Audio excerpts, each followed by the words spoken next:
Hello, welcome to Film Trace. This is a podcast where we trace the life of a movie from conception to production, all the way to release and reception. Chris, you get to introduce this one. This is your choice. I'm gonna make you own it too. You This you is you all you. better. You have to, and This is all I you. fully submit. I was really searching for a film that was It's newly tough out released there to now. streaming, but there's not much out there because almost everything's theatrical only. Though I did just finally go to the theaters for the first time, Wait, what'd and you I see? I saw West Side Story. That was my Mm, my first movie did you go back in the yesterday? theaters. Yeah, Sunday night. Sunday night. It Yeah, so did was I. We watched it at the yeah. same time. Oh my gosh. But before that, I was trying to find something streaming only to continue with our theme. I think we'll finally get into some theatrical releases soon as we wind up season 5. But this is a movie called We Need to Do Something. It was not on my radar until I really dug deep. Released on Hulu through IFC Midnight, which is IFC's horror brand, I guess, right? Yeah, I They mean, yeah, like they're schlock horror, right, not they yeah, schlock horror, like definitely indie horror, low indie budget, indie horror. yeah. And they made a little bit of a splash this summer when the drive-in numbers were pretty much the only thing that Hollywood was Oh counting, yeah, I remember. and had a couple titles that of which I've already forgotten the names, but they somehow kind of cornered the market there. But now that it seems like theatrical exposition is coming back, at least in a small way at first. They Yeah. are kind of out of the conversation again and back to kind of just fill in the streamers with their low budget fare like this. But I was excited to find out about it because I always love movies that are one setting, kind of act more like a play than a true cinematic experience. But it is also very much a kind of gory mess of a film Yeah. too. So I'm curious, Dan, have you heard anything about this movie in terms of like marketing, promotional? Like, what did you know, Mm. if anything, going into watching this little thing? Is someone who follows the horror genre not super closely, but closely enough, had heard nothing about this. Right? Like the only way it would come up is like Ozzy Osbourne did the voice of one of the sort of characters in this. Hmm. And that's probably where I got some press. But as I was going through it, I got a surprisingly a lot of press. Like this was not and I don't mean like, oh, it was all over. It was in Deadline. It was in like IndieWire, like these announcements. I mean, when you have an announcement in Deadline that a movie's picked up, that's a pretty big deal. Like that's like a trade magazine essentially at this point. And if like the announcement of your film getting acquired is in there, that's that's nothing to scoff at. But in terms of just like general like horror nerd fan vibe, didn't really hear anything about it on like the horror subreddit. And so yeah, I kind of came to this completely without a lot of background or context, and that's probably, I think, probably for the best. Like this is a movie that you don't want to know a lot going in. True. um and yeah, you kind of, it's one of those films where you just want to buckle up, because if you don't, it'll be a tough ride, because Yeah. it is very very indie, not just in the sense that it's shot on a single location.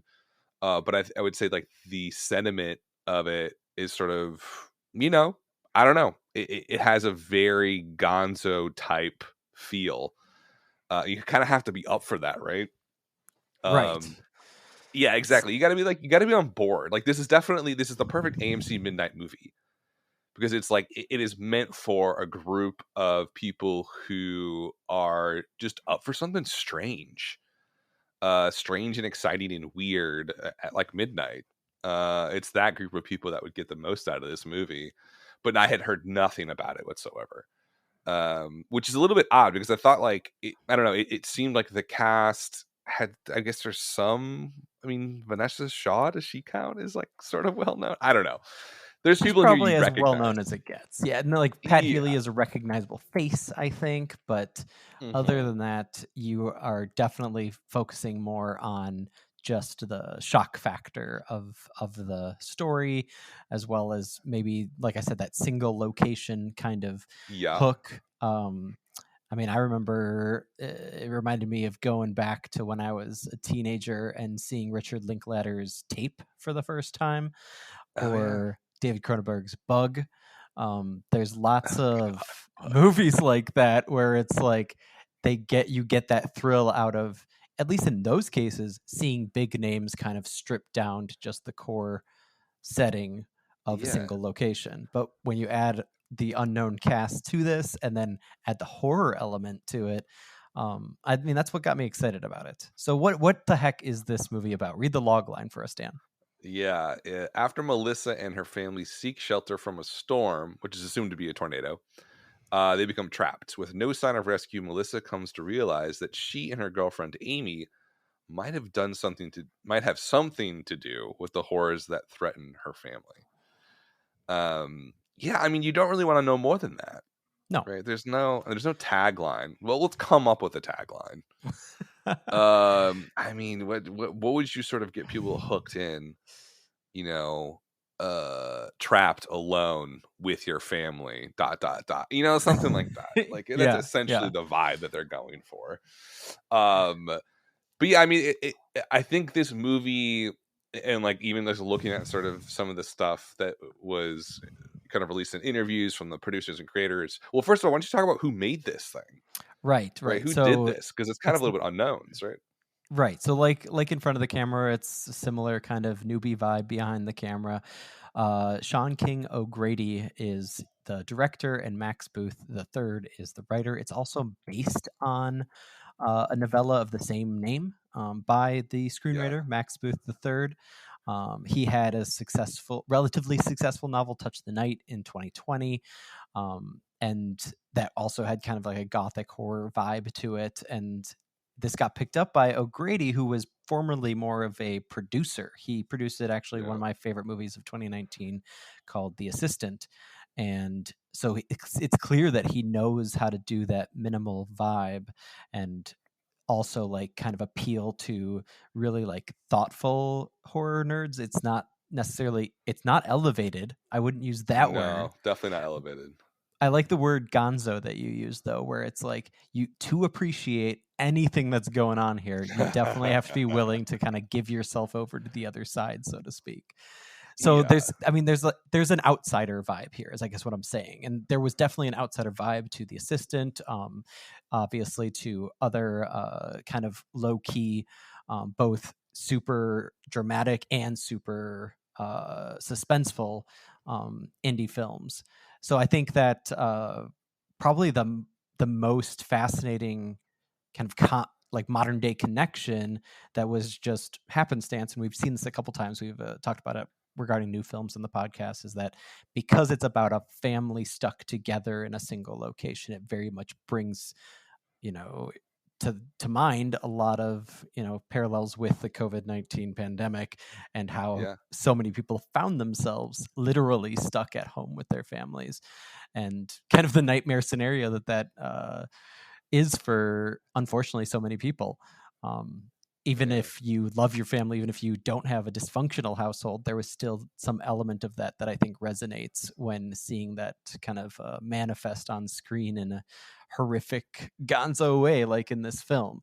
O'Grady, in fact, said it in an interview with Bloody Disgusting, that without it directly addressing the nightmare we're currently living through, Max created a hellish allegory that still manages to capture the collective trauma we're all experiencing. And for whatever you're going to say about this movie, and I'm curious to get into thoughts, opinions, and reactions from you, Dan.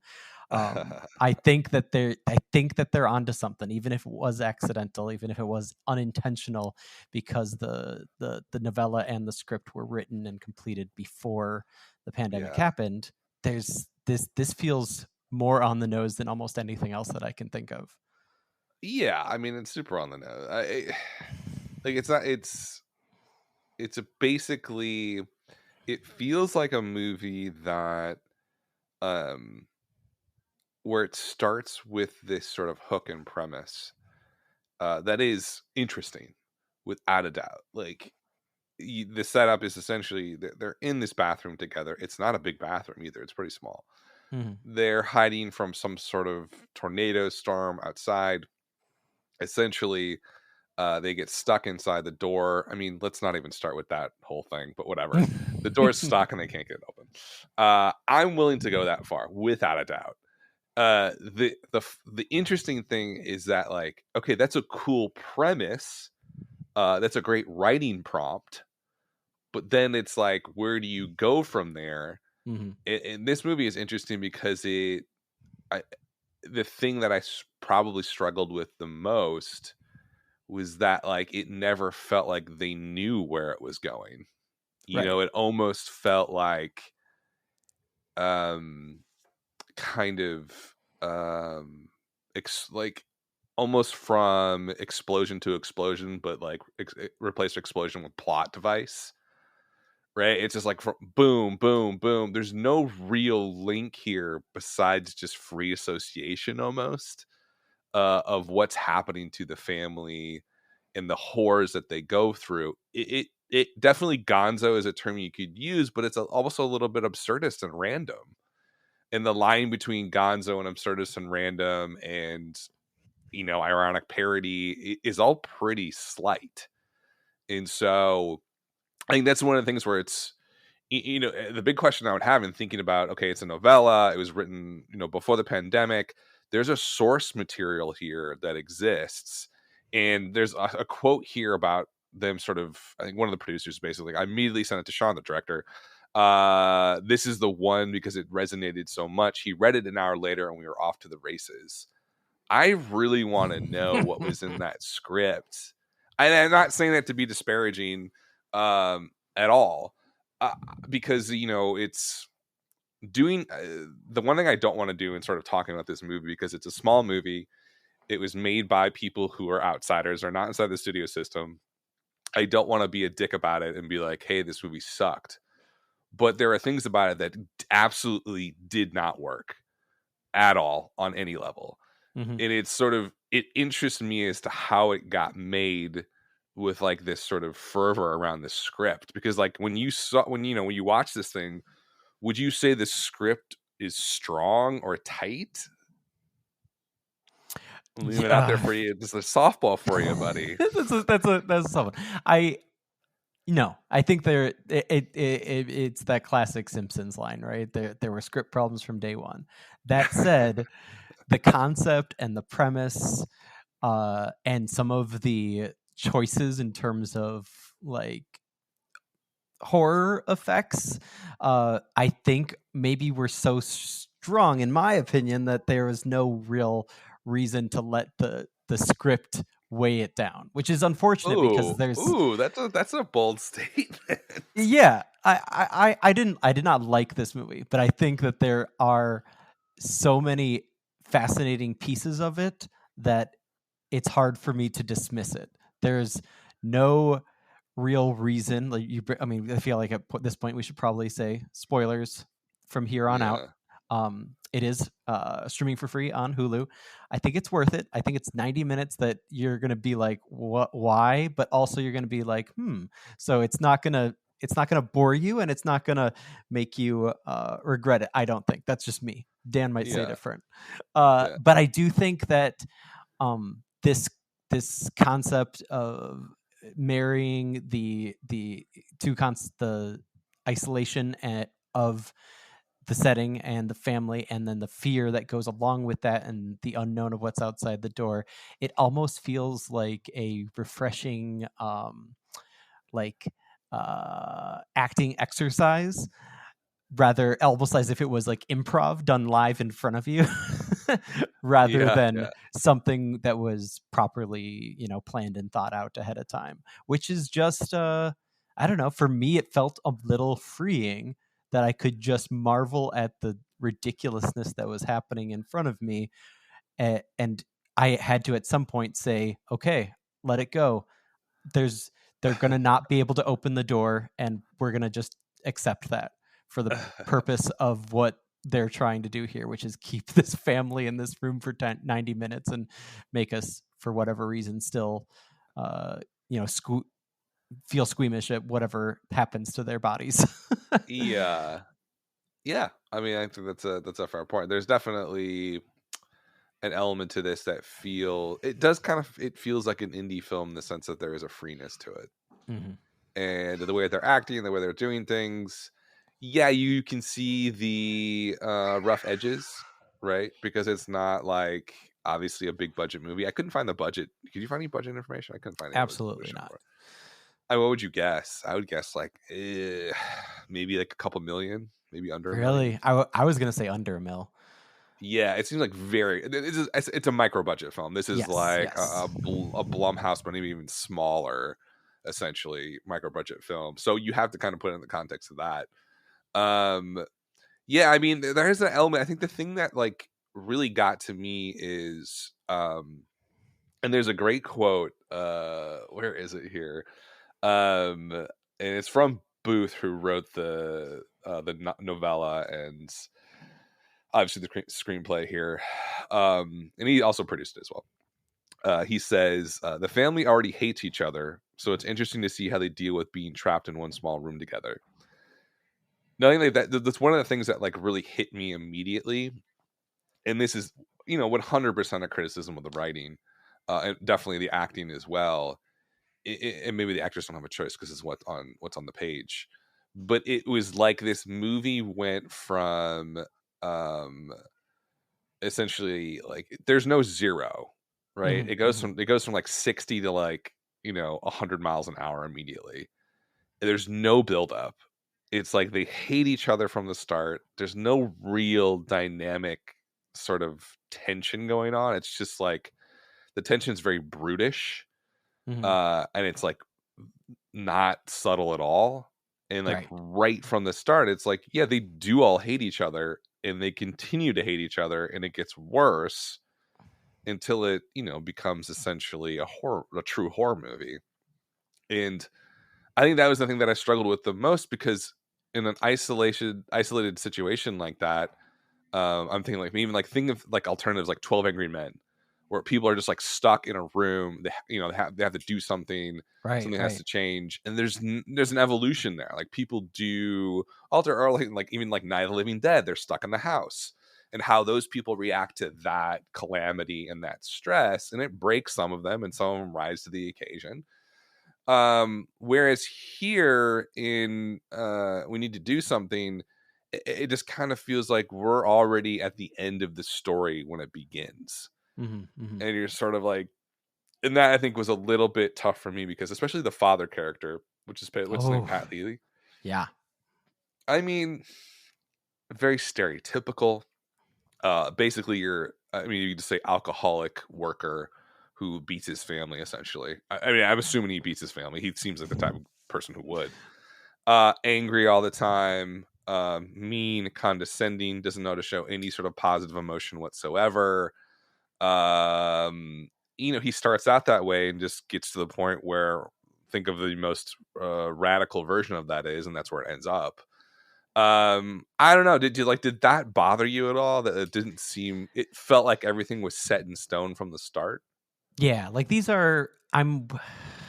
Once again, maybe I'm giving the movie too much of the benefit of the doubt, but I feel like there is some deliberate choice here to make, especially the father character, if not all of the family characters, flat from the get-go. That it's not really about any kind of true emotional journey or any kind of transformation or redemption arc. Like that's not what this movie's trying to do. It's trying to like show the horrors of a dysfunctional family, and then what happens to them is actually, I would argue, uh very in your face, obvious, but in like an absurdist way, exactly what you would think would happen to these kinds of people.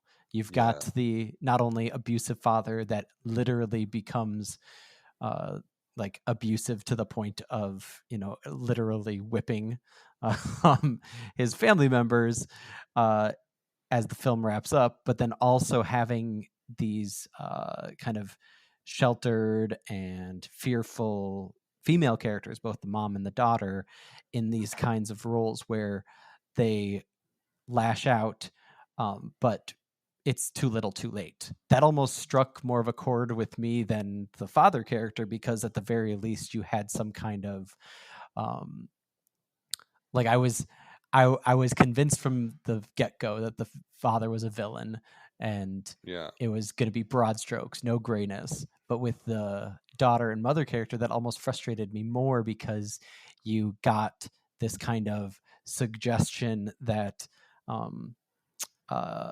we should empathize because the daughter has a history with mental health issues. The Mm-hmm. wife is playing and mother is playing like the abused mother victim, but is also like cheating. I don't know. There was just like there were so many little pieces of the family dynamic that could have been filled out, but they were eschewed in favor of this kind of just very extreme reactive and body horror display kind of explosion in the film's both second and third acts, where like Yeah. once again it was both frustrating as well as freeing, because it was like, this is not something I've seen done before. I don't think that it was done well, but at least it was not done in the way that would have been even worse, which is, I think that, there would have been some kind of transformational arc or some kind of, magical way of them getting out at the end, like you would see in a schlocky, like Netflix horror movie, like Yeah. Bird Box or something. Well, I wasn't one of the producers the guy who wrote Bird Box. I was looking at Right, this. right. Yeah. So there's some vague relation to that. Well, I mean that's actually a very good point, right? Um, what does this game script look like if it's not just 20 people in a room in Michigan making it, right? Like, what Yeah. does it look like if it's Netflix and it got like a $30 million budget? Or there's almost like three tiers to this, because this is micro budget. Blumhouse would be kind of low budget. They usually cap out at $4 million for a movie like this, or $5 million probably now. And then you have Netflix, who would have thrown 20, 30, $40 million at something like this. How would that change? Do you think that what you have here, the core, could translate to something? I would argue that it can't, because I No. think the only way that this is functional as a film is in the micro level, where it is a little bit free association. It is sort of honestly batshit crazy. This movie's nuts. It is, Like, it it's is. absolutely nuts. And like that's the part of me. Here's the thing about me is, like, if I was younger, and I was like, oh, I probably would like this a lot more, Hmm. because I'd just be like, well, this doesn't give a fuck about rules. This doesn't care about like scripts or like making sense. Like, it's just sort of like a vibe piece. It's like a Zoomer movie. They're all about Yeah. vibes. Um, and I mean, it definitely feels that way. Like, it feels just sort of like free association poetry on some level. And Right. that There was does work a on some level, I think. Yeah, there's like an essentialism to it that Mhm. is undeniable, even if it doesn't leave you with any kind of inspirational feeling. It at least leaves you with something, with a feeling, which is more than can be said for a lot of overly workshopped movies nowadays, especially Yeah. like in those bigger streamers like Netflix. There's one quote from Max Booth in this profile of him in the San Antonio Current that stood out to me, especially with our conversation about like the sometimes effectiveness and sometimes just like you're shooting yourselves in the foot right away by having a one location movie.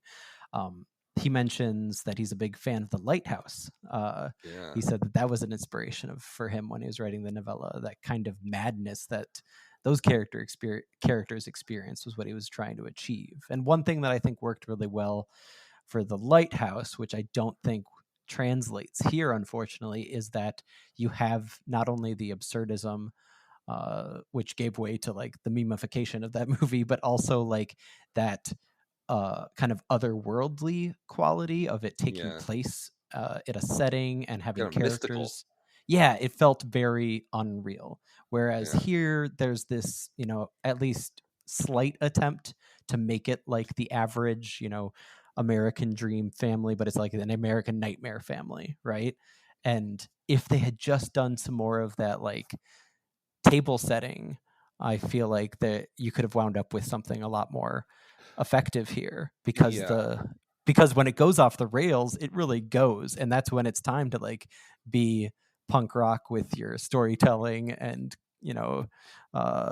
practical effects. But if you don't have the right lead up to it, then it's unfortunately all for naught. And I think Robert Yeah. Eggers knows how to do that lead up. Like, he not only did it with The Lighthouse, he maybe arguably did it even more effectively with The Witch, Oh God, before so it goes good. batshit.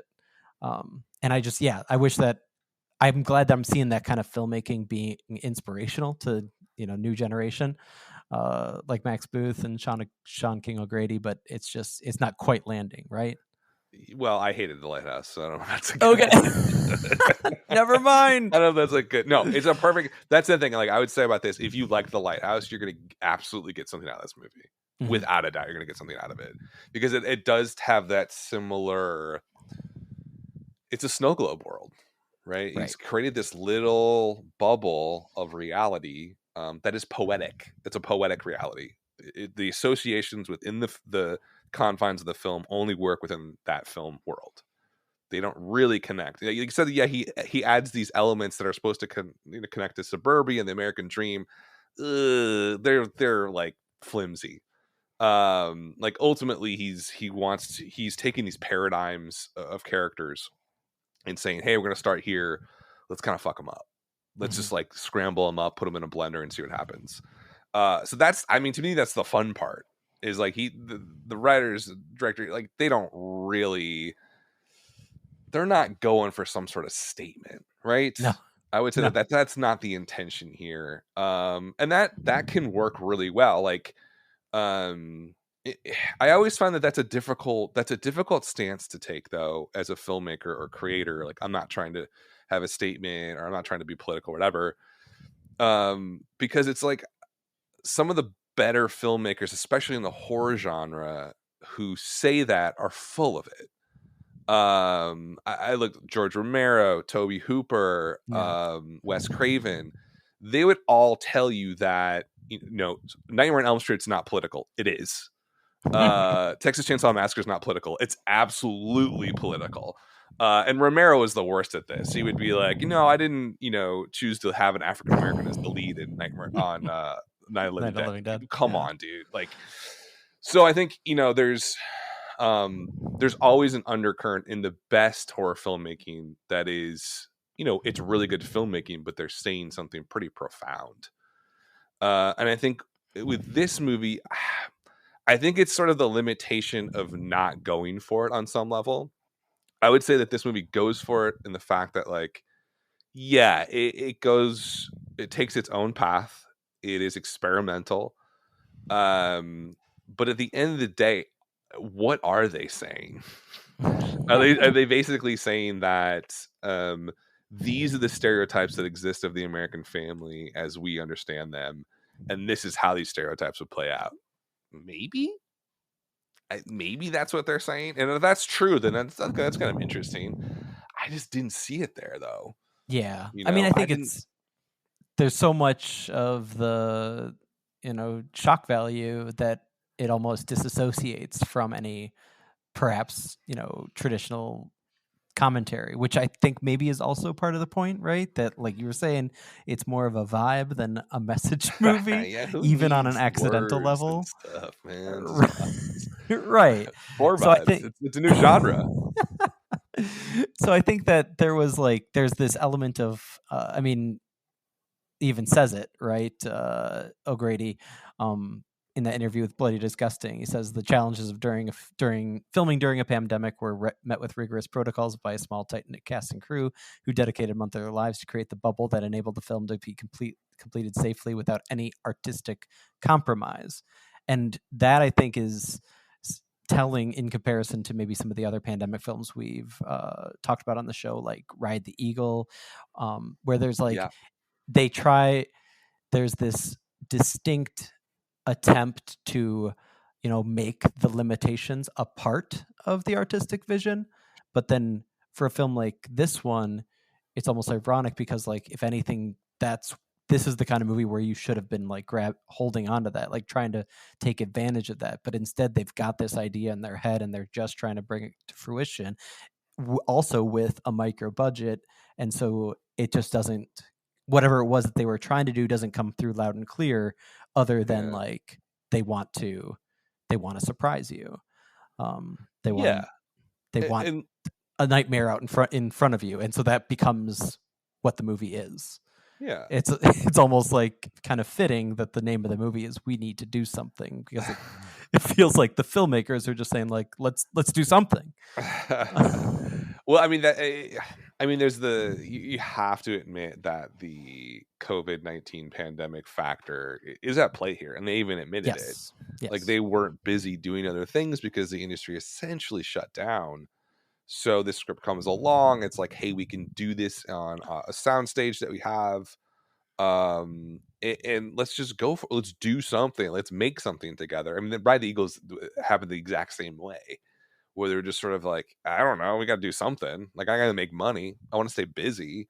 Hmm. And so like a project like this comes along. So not necessarily the worst thing in the world. Like constraints on, on producing art is not terrible. Sometimes that creates masterpieces. Right. I think in this case, and I think the one thing that I need to remember is that one, I'm not a filmmaker. So like I don't necessarily understand the nuances of making a film like this. And whereas I try to relate smaller films and indie films to how I would relate to music. Because I understand music a lot more, how to produce it, how to make it, how to record, editing, mastering, all that kind of stuff. I have a much better understanding of the means of production. So I'm a little bit more forgiving of interesting music that may not sort of feel fully fleshed out. And Hmm. this movie feels that way to me. It feels like a really interesting EP where you're sort of like, yeah, that was cool. I'll put it on my my list Yeah. to re-listen to at the end of the year. I'm excited to see what they're going to do next, and that's very true of these guys.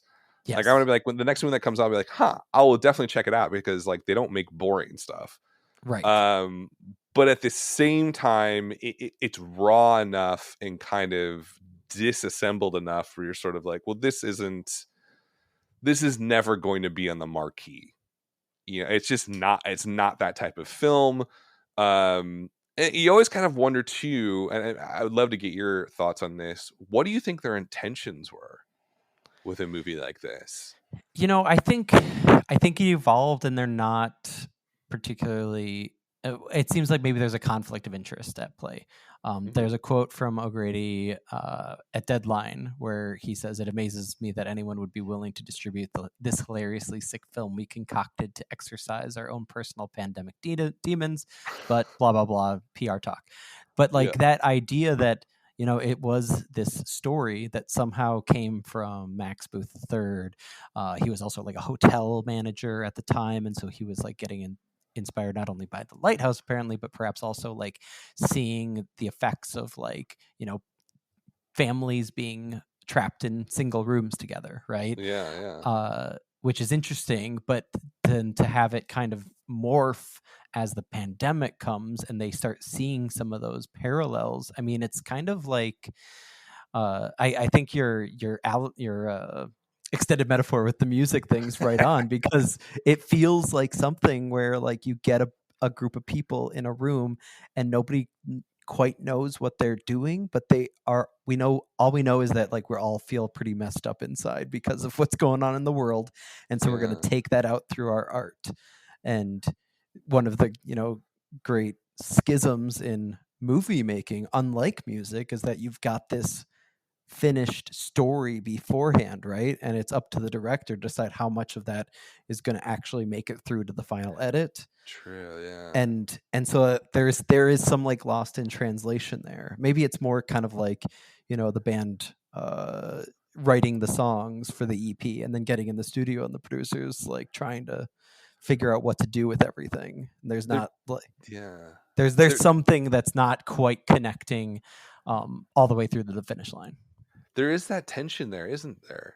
Yeah. Like where there, it's almost as if, yeah, like the script and the director are not in the same page in the exact same way a kind of pushy producer or even better is like an editor with like a story or short story writer or novelist, an Yes, editor yes. comes in and really, I always think of the Raymond Carver example where he had an editor that basically changed his entire style, made him famous, Yeah. but changed his entire style and flow of writing just by editing. And I think that could have been the case here.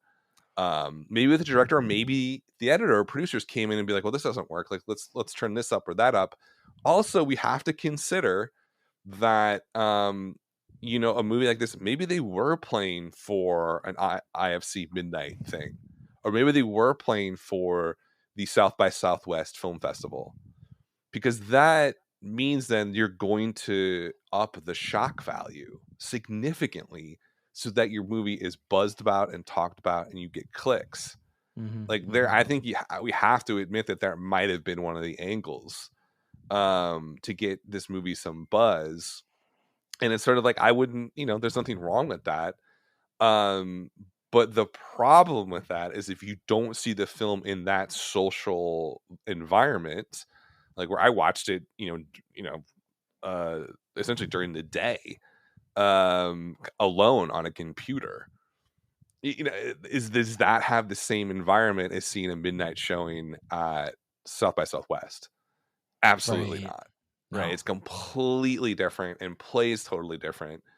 And that's maybe where it's falling short, is that the intention just doesn't translate outside of the festival circuit, or maybe even the horror festival circuit, which is obviously a little more niche. But I think this movie plays super well with horror nerds and fans.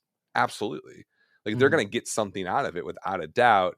It's just that it's not going to connect to a much larger audience at all. And then we can kind of see that on what some of the critics were saying. Like, how did this do critically?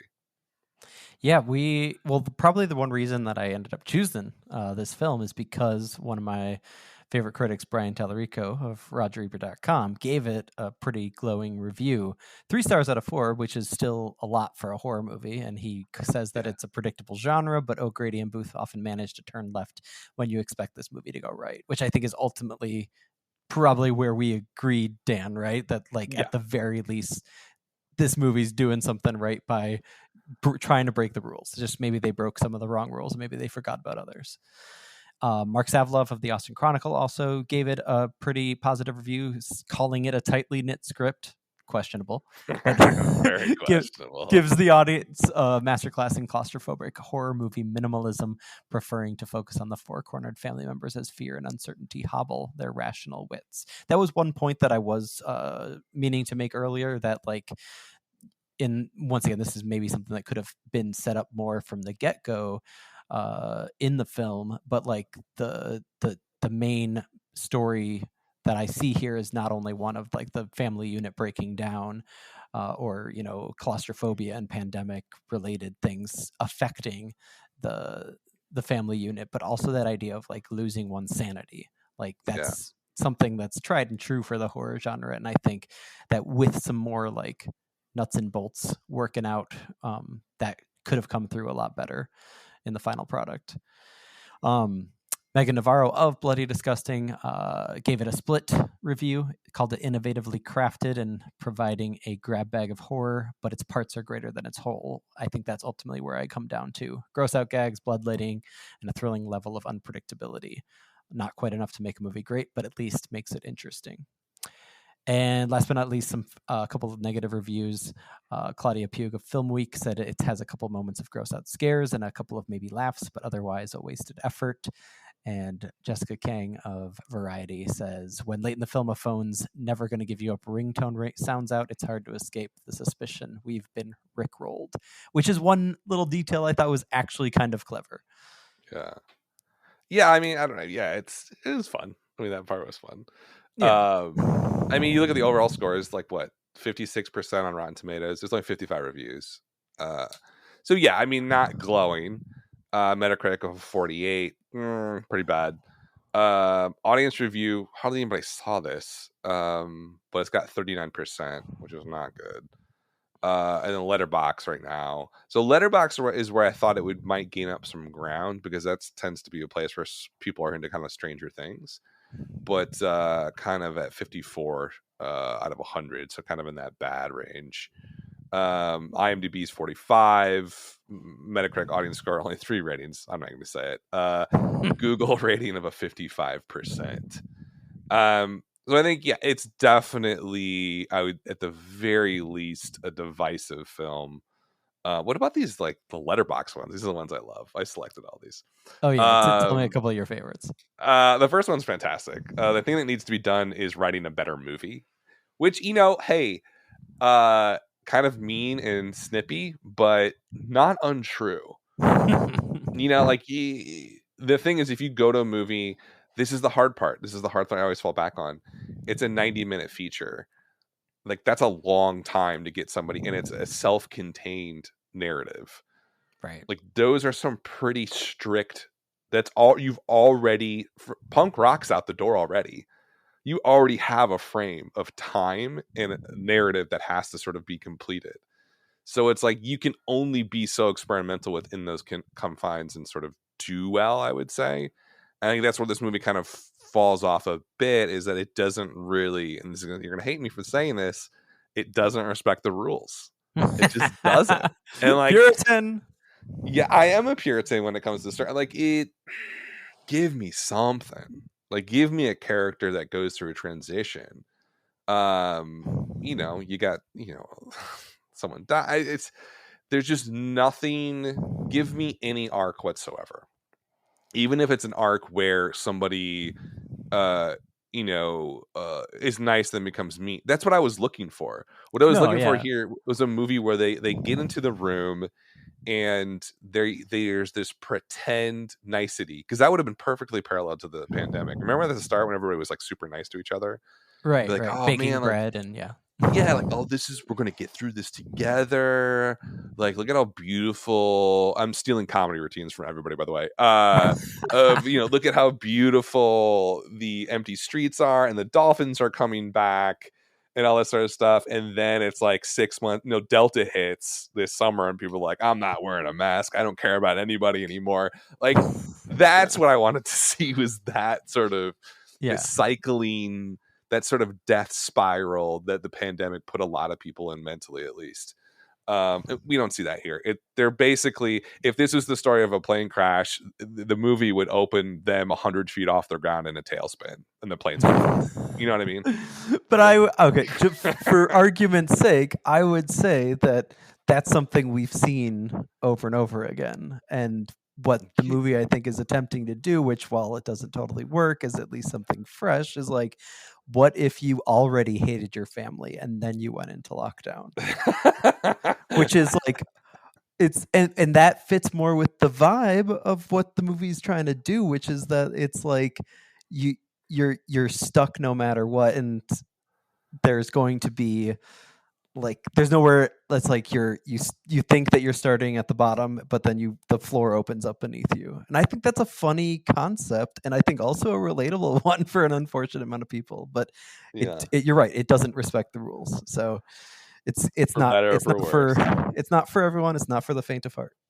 A couple other letterbox ones that are like, it can't be that hard to break down a door. I mean, fact. Although he did say it's made out of solid oak, so I mean, I give him solid some oak there. Solid oak. I wish the lightning would hit them all was one of them. Okay, here's a very unusual film with an intriguing premise. We need to do something is a claustrophobic, intense experience. The characters start angry, and they get angrier as the story progresses. Mm-hmm. It's a film where you're never quite sure you know all you need to know, and I like it when movies keep you guessing like that. Great ending. I mean, that's I think a good positive read on this. That's pretty common about the people who liked it. It keeps you guessing. It's totally bizarre. It goes all over the place. It is claustrophobic. It does build tension, and it does get released in some pretty wacko stuff. I don't know. I mean, how would you, in all seriousness, where would you put this film to the other films you've seen this year? Oh, you've seen a lot, right? Yeah. I don't know. It's hard.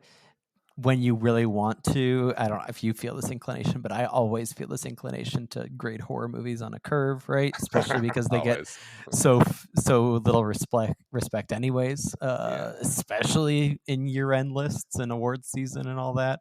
Oh, But I put this like solidly in the middle of of most of what I've seen this what year. about Paranormal Activity: Next of Kin, which we did this season, episode 3, season 5, See, folks. Go and listen to that one. I'm gonna remember this movie way more than I remembered that one. That's probably true. I don't know if that makes it better. You're still gonna remember it more. We should also remind the audience, perhaps, that you and I are on very different wavelengths when it comes to perhaps the best horror movie of the year, 'Malignant. So Oh, why are you bringing that up, man? But here's my Okay, because you dive into it. Let's dive into it. another horror. I'm putting horror in quote marks now since you can't see me. Yeah. Film of the year that was another one of my favorites that I also think you didn't like is Saint Maud. I did not like it. No. And I feel like this movie fits like a weird space in between those two films. Okay. Where it's got the absurdism fair. of Malignant, but has like some of the artfulness of Saint Maud. Yeah, it's certainly more arty than Malignant, which is a disgrace of a film. But I think that's actually an important point. I would say is there is a type of filmmaking where it is Malignant's ironic though, right? I don't know how ironic this movie is. Like purposefully ironic? Malignant is definitely James Wan sort of being like, whatever, man. Like, I want to see the craziest movie I can. $40 million. That movie cost $40 million. I'm going to take this $40 million and burn it and put it on fire and make a really. It's almost like I feel like why are we talking about Malignant? He made it for the memes, right? It's a meme movie. Yeah, and this is not. Like, it's not a meme movie. Like, this is there's a level of authenticity and seriousness and professionalism in this movie that Malignant has none of. Absolutely none. But the thing that they have in common is that just like joy in the absurdity of horror as like a mechanism or a delivery vehicle for body horror, right? That there is that element of playfulness in it, right there in the like the whole Rickroll phone call thing, like it's and Ozzy Osbourne stunt casting as a demonic dog. Like there's fun to be had, but then there's also like time to be serious. So that's why I think it kind of fits that weird space. So I did just put it into my ongoing ranking list of the year. Just for context, and I have ranked We Need to Do Something a solid number 16 out of 35 movies I've seen this year. Okay. All right. That's 2021 releases. So yeah, it's maybe a little bit above halfway. Not as good. Where's the Fear Street trilogy? I was just going to say that. Yes, it's not as good as the Fear Street movies. Please. Yeah, let's not even. But I'm so defensive of those movies. It's disgusting. It's I think still better than Army of the Dead, better than Conjuring, The Devil Made Me Do It. That's what I was just about to say. Conjuring, Devil Made Me Do It, better than Paranormal Activity 7 or whatever it was, better than Halloween Kills. I would even say better than A Quiet Place Part 2. Wow. God, you're brutal to these things. I mean, I think we come from very different perspectives when it comes to like The Conjuring, Devil Made Me Do It. Loved it. I think the one we agree on is Halloween Kills is just so bad. So bad. That's the worst horror movie of the year. Oh, just so cynical and awful. And where this one, I think the silver lining of this movie is that it feels like a debut. It's raw. It's kind of crazy. It is interesting. It's a calling card. That's what this movie is. It's essentially, hey, this is what we can do. Give us a lot more money, and we'll make you a huge horror hit. Essentially, is what it comes down to. And I could see these guys sort of working together. Oh yeah, in the future for like a bigger streaming service. You know, it's not really streaming. I mean, technically, IFC bought it and then put it on streaming. Yeah, I can see them working for a Netflix or Shudder should just hire these guys now. Shudder should just keep them wherever they're at, Los Angeles or like somewhere, probably like Oklahoma, and just keep them in a studio and have them make stuff and just release it, and it would be perfect for Shudder. It's like the Shudder movie. That's true. That's true. Um, And I'm behind on my Shudder films. I heard there's some good ones out this year. there's some good, yeah. It's a great. If you like horror movies, you gotta be subscribing to Shudder. It is 100% worth it. Plus, Joe Bob's Christmas special is coming up next week. It's gonna be fun. Ooh. Okay, cool. Any final thoughts on we need to do something?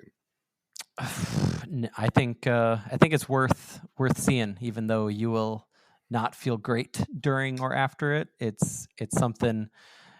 It's something, all right, and that's more than I can ask for when it comes to the majority of movies released nowadays. How about you, Dan? Yeah, I would say my major sort of caveat is see this movie. One, you consider yourself a horror fan, a horror nerd, if you will. And then two, you have to have seen him like The Lighthouse. Unless you fit those two filters, like it's an Excel spreadsheet, don't see see it if you want. It's a fun Gonzo movie. Like you're not gonna go wrong. You're gonna have a good time with it. Is it a great movie? Absolutely not. But it's certainly a fun movie to watch. What's going on next week? Oh, next week we've got the 25th anniversary of Ben Stiller's directorial debut, The Cable Guy, starring Jim Carrey and Matthew Broderick. Is it, something that deserves reconsideration? I know there's been multiple times during these past 25 years where people have maybe posited that question, but we're going to posit it again. Yeah, it's a big question that has definitely come up multiple times. We're going to solve it. Absolutely. We're going to figure out if The Cable Guy is worth uncovering one more time. Okay, thanks for listening. This has been Film Trace.